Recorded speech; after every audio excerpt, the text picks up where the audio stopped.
Hey guys, welcome back to Shivan sir. I hope कि आप सब ठीक हैं और मज़े कर रहे हैं। तो बिना किसी देरी के शुरू करते हैं इसकी वीडियो। तो गाइस, आज की वीडियो में हम बात करने वाले हैं चारकोल स्केचिंग के बारे में। चारकोल पोर्ट्रेट कैसे ड्रॉ करते हैं और कैसे इसमें रियलिज्म लेके आ सकते हैं। देखिए, जो नियम है, जो रूल्स हैं स्केचिंग के, वो तो ऑलमोस्ट सेम है। बस ये कि कुछ स्टेप इसमें थोड़े बढ़ जाते हैं, बट वो इसलिए बढ़ते हैं क्योंकि वो ड्रॉ करने वाले के लिए फिर इजी रह जाते हैं आगे की ड्राइंग करना। फॉर एग्ज़ाम्पल कि आप एकदम से इसमें जैसे कि सिमिलरिटी बताऊँ तो जैसे आप सिंपल ग्रेफाइट स्केच होता है, उसमें अगर कई बारी हमसे गलत शेडिंग हो जाती है तो हम उसे रफ़ कर सकते हैं। इसमें भी रफ़ कर सकते हैं, पर वो बहुत अच्छे से रफ़ नहीं होता है, क्लियर एकदम क्लीन नहीं होता जैसे ग्रेफाइट में होता है। और होता भी है तो बहुत ज़्यादा जोर लगाना पड़ता है, जिससे पेपर डैमेज होने का डर रहता है। और 10 में से 8 बार तो पेपर डैमेज हो ही जाता है। तो ये थोड़ी समझने वाली बात है। ऊपर से इसमें मुझे लगता है कि जो हार्ड होती है ना पेंसिल, वो एकदम यूजलेस होती है। पता नहीं क्यों मुझे ऐसा लगता है, शायद मुझे यूज़ करनी नहीं आती है इस वजह से, बट नहीं अच्छी लगती मुझे हार्ड। अगर आपको भी मैं सजेस्ट करूं तो मेरे ख्याल से आपका काम मीडियम और सॉफ्ट चारकोल पेंसिल से हो सकता है।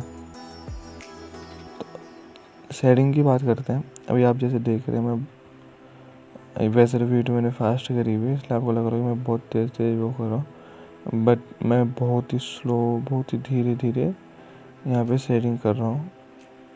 ठीक है, मैं आपको दिखाता हूँ। बहुत ही स्लो यहाँ पे शेडिंग करी मैंने। इसका रीज़न ही ये है कि अगर मतलब कि कुछ गलत हो जाए तो मुझे इसे रफ़ करना पड़ेगा, जो कि पॉसिबल नहीं होगा। वैसे भी यहाँ पे रेफरेंस फोटो में बहुत ज़्यादा डार्कनेस है, तो देखते हैं। वैसे ये पोर्ट्रेट जो है मैं विकी कौशल का बना रहा था। अभी आप देखिएगा कि सेम्बलेंस आ रही है कि नहीं आ रही।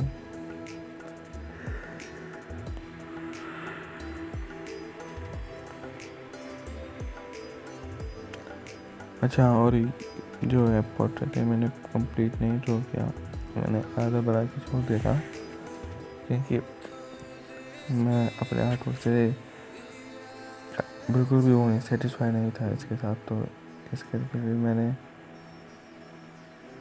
बनाया, पर फिर मैंने वीडियो नहीं कम बनाई आगे। मैं जब जो इस रीज़न से बट वीडियो बनाया था वो रीज़न ही नहीं कंप्लीट हो रहा, तो क्या फ़ायदा है कि आगे वीडियो बनाने का। बट फिर मैंने सोचा कि जो नॉलेज, जो दिक्कतें मुझे इस स्केच में आई है, वो मैं आप लोगों के साथ शेयर कर सकता हूँ, और हो सकता है कि आप लोगों को वो दिक्कतें फेस ना करनी पड़े इस वीडियो को देखने के बाद, या फिर वो जो चीज़ें हैं, जो गलतियाँ मैंने कही, वो गलतियाँ आपने रिपीट करें। ठीक है, और साथ में आपको ये भी पता चल जाएगा कि मैं किस टेक्निक के साथ चारकोल पेंसिल का यूज़ करता हूँ। हाँ, क्योंकि मेरे इंस्टा पे कुछ लोग, बहुत सारे, मतलब कि बहुत लोगों ने पूछा था कि जो चारकोल सेटिंग है उसे मैं कैसे करता हूँ। अब देखो, ये कुत्ते भौंक रहे हैं, इनका मैं कुछ नहीं कर सकता। ये हरामी ऐसे ही भौंकते रहते हैं, नॉन स्टॉप लगे रहता है इनका। तो जैसा आप देख रहे हैं यहाँ पे मैं बिल्कुल ही लाइट शेडिंग कर रहा हूँ, यहाँ तक कि वो अच्छे से दिख भी नहीं रही है। और जो कॉटन बर्ड है उसके साथ मैं उसे ब्लेंड कर रहा हूँ। देखिए, ब्लेंड करने से क्या होता है ना, कि जो हमारी सेटिंग है एक तो स्मूथ होती है, ऊपर से वो विजिबल होने लगती है। जैसे पहले मैंने सेटिंग करी थी राइट, तो क्या था कि वो दिख नहीं रहा था। ठीक है, और ब्लेंड करने से क्या होता है, वो जो चारकोल के जो छोटे छोटे पार्टिकल्स होते हैं ना, वो आपस में मतलब कि मिल जाते हैं, और जो पूरा पेपर होता है उसमें जो पूरे पेपर के ऊपर फैल जाते हैं ब्लेंड करने से, जिससे क्या होता है कि उनकी क्वांटिटी बढ़ जाती है, पूरे पेपर में फैल जाता है, और जो ये क्या कहते हैं इसके नाम, जो शेडिंग होती है वो हमें विजिबल होने लग जाती है, दिखने लग जाती है। तो उसी तरीके से अब देखिए, जैसे रेफरेंस फोटो में जो इसके डार्क साइड, जो मतलब इसके साइड थे, जो कॉर्नर थे वहाँ बिल्कुल ही डार्क था। तो मैं ट्राई कर रहा हूँ कि उसे डार्कनेस को भी लेके आऊँ, और जिस तरीके से उसमें ब्लेंड हुई हुई है लाइट और शैडो, उसी तरीके से यहाँ भी इसे ब्लेंड कर सकूँ। ठीक है, तो मैं बिल्कुल हल्के से कर रहा हूँ, लाइट, बिल्कुल लाइट मैंने वहाँ पे वो करा है। अभी आगे जाके इसे और डार्क करेंगे।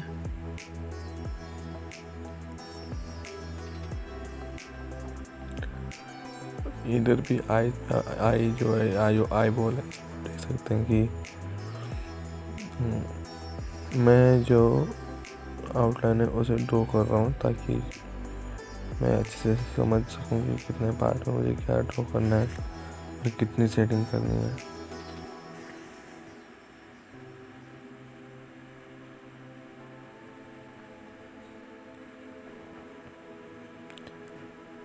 वैसे ये बहुत छोटी छोटी जो चीज़ें होती है ना, वो शेडिंग में, हमारी ड्राइंग में काम आती हैं।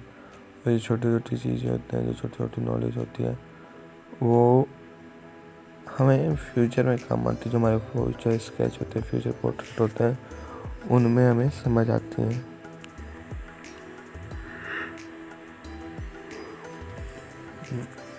मैं अपनी बात करूँ तो मैंने मतलब कि जब स्टार्ट करा था तब मैं बहुत सारी मिस्टेक्स करता था, और उन्हीं मिस्टेक की वजह से मैं कि ठीक ठाक ड्रॉ करने लगा हूँ।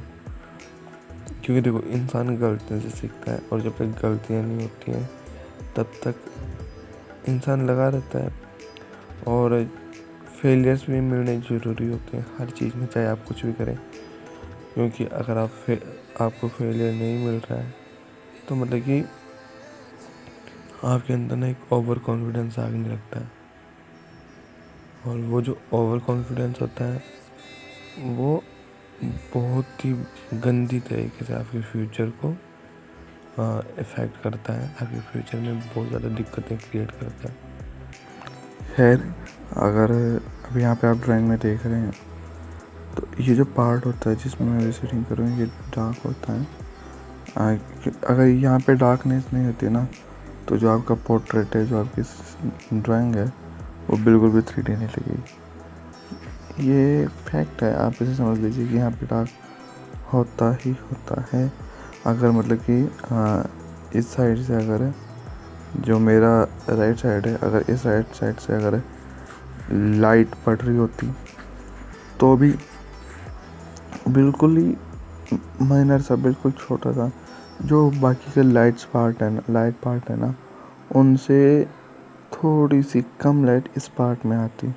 क्योंकि पार्ट ही ऐसा है कि चाहे आप कैसे भी कर लो, अगर आपको मतलब कि यहाँ पे ना किसी न किसी प्रकार से किसी ना कोई रीज़न हो ही जाता है कि यहाँ पे डार्कनेस आ जाती है। बहुत ही कम चांस होते हैं, बहुत ही रेयर चांस होता है, टाइम होता है जब मतलब कि यहाँ पे लाइट की जगह सॉरी यहाँ पे लाइट पड़ती है, और अगर वहाँ पे लाइट पड़ती है जो अदर पार्ट्स हैं, जैसे कि ये लगा लीजिए कि आईब्रो और जो आईलिड्स के अपर आईलिड के ऊपर का पार्ट होता है सेंटर में, उसमें भी एकदम से मतलब कि बहुत ज़्यादा ग्लो करती हुई लाइट होती है। और उसके साइड में ना नीचे को जाते हुए जो आईलिड नीचे को जा रही है, जहाँ पे अभी आपको वाइटनेस दिख रही होगी, लाइट दिख रही है ना, उस पार्ट में क्या होता है, उस पार्ट में होती है शैडो, और दूसरी साइड में भी शैडो आती है।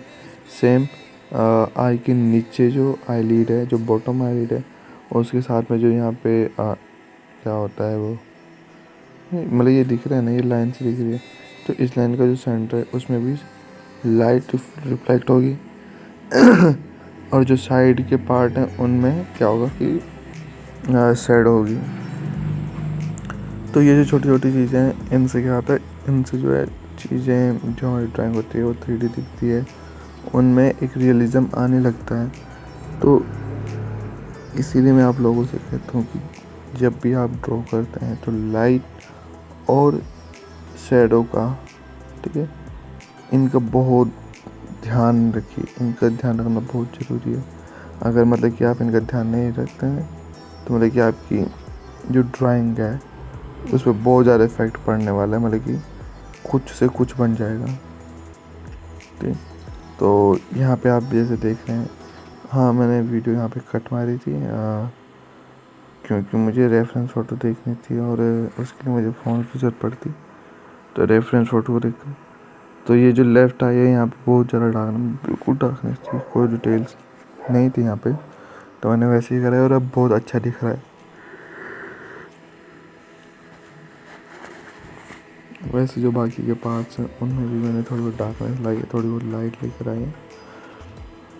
ये चीज़ें बहुत ही सिंपल सी चीज़ें होती हैं, लाइट और शेडो, बस इन पे आप फोकस करिए, इनका ध्यान रखिए और आपकी ड्राइंग एकदम सही हो जाएगी। दूसरी बात यह है कि अभी कल मेरे को फॉलोअर है इंस्टाग्राम पे, उन्होंने मुझसे पूछा था कि भाई आउटलाइन वगैरह कैसे सही से करते हैं। मतलब कि अभी देखो ये तो है कि आउटलाइनिंग तो मैं भी सीख रहा हूँ, पर क्योंकि मतलब कि आप लोग कहते हो तो मैं सोच रहा हूँ कि आप लोगों के लिए जो मेरी टेक्निक्स हैं, जिन टेक्निक्स का यूज़ करके मैं आउटलाइनिंग करता हूँ, उन टेक्निक्स को आपके साथ शेयर करूँ। तो मुझे बताना आप कमेंट करके कि हाँ भाई वीडियो बनाऊँ इसके टॉपिक के ऊपर या ना बनाऊँ। वैसे मैं बनाऊँगा, बट फिर भी आप लोगों को एक ओपिनियन मिल जाए तो सही रहेगा ना। तो आप लोग मुझे बताना, और अगर बनाऊँ तो किस तरीके से बनाऊँ प्लीज़ कमेंट करके मुझे ज़रूर बताना। अब यहाँ पे आप देख रहे हैं मैं बियर्ड को बना रहा हूँ, बियर्ड को ड्रॉ कर रहा हूँ। तो देखो बियर्ड का जो पार्ट है, जो अपर पार्ट था, मतलब कि जो ऊपर वाला हिस्सा है जिसे मैं अभी सेटिंग कर रहा हूँ, इसमें स्किन दिख रही थी, तो फिर मैं यहाँ पे स्ट्रोक लगा रहा हूँ, क्योंकि अगर स्ट्रोक नहीं लगाऊंगा तो ब्लेंड हो करके बिल्कुल ही अलग ही हो जाएगा। पर जो नीचे वाला हिस्सा है जो लाइन के पास वाला, तो वो जो हिस्सा है वो बिल्कुल डार्क था, वहाँ पे हेवी बियर्ड थी, तो वहाँ पे मैंने ड्राई शेडिंग करी थी डार्क। तो आप लोग जहाँ भी मतलब की शेडिंग करते हैं तो ध्यान रखिए आपने स्ट्रोक देने हैं, और जो डार्क एरिया है, जो डार्क पार्ट है, उस डार्क पार्ट में आप मतलब की शेडिंग कर सकते हैं डायरेक्टली। बट अगर मेरी बात मानो तो उधर भी आप स्ट्रोक देना। यहाँ पे मुझे थोड़ी जल्दी थी तो इस करके मैंने मतलब कि वहाँ पे एकदम से वो कर दिया था। बस ज़्यादा कुछ नहीं, इतना ही था आज की वीडियो के लिए। आई होप कि आप लोगों को समझ आया होगा, और आगे की वीडियो आप जो आगे इस चारकोल पेंसिल से ड्राइंग करने वाले हैं उस ड्राइंग में आपको हेल्प मिलेगी। चलिए तब तक के लिए बाय।